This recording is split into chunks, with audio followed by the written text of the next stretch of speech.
communique. L'en appelle le régime RPT-unir à mettre fin au harcèlement et à l'intimidation des citoyens.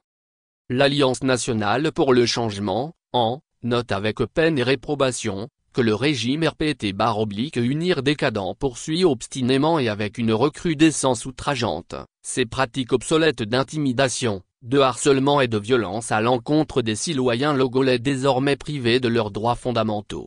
Journalistes, les étudiants, les enseignants, n'ont plus le droit de s'exprimer librement, d'exercer leur droit de grève, d'organiser des manifestations pacifiques suivant des itinéraires ou sur des sites de leur choix. Ils sont convoqués à la gendarmerie, traduits devant les tribunaux, déférés à la prison, en flagrante violation de la Constitution et des lois de notre pays. Les derniers cas en date sont l'arrestation chez lui dans la préfecture de Kepanjal de M. Bandiangou Adjme, père du jeune étudiant qui a pris la parole lors du meeting de la société civile le dimanche 30 juin 2024 à Akassimé à Lomé pour décrire les conditions désastreuses que vivent les étudiants togolais et aussi l'arrestation d'une blogueuse, Marthe Faré, activiste des questions du genre, pour avoir diffusé une vidéo d'une dame qui dénonçaille les travers du régime en place devant le siège du parti UNIR.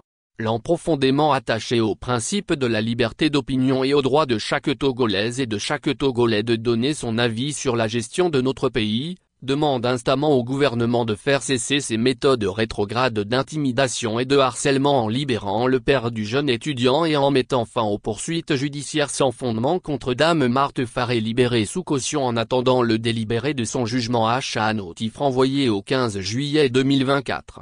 L'en saisit une fois encore l'occasion pour demander la libération sans condition de tous les prisonniers d'opinion et de tous les prisonniers politiques que ce régime tient en otage depuis des années.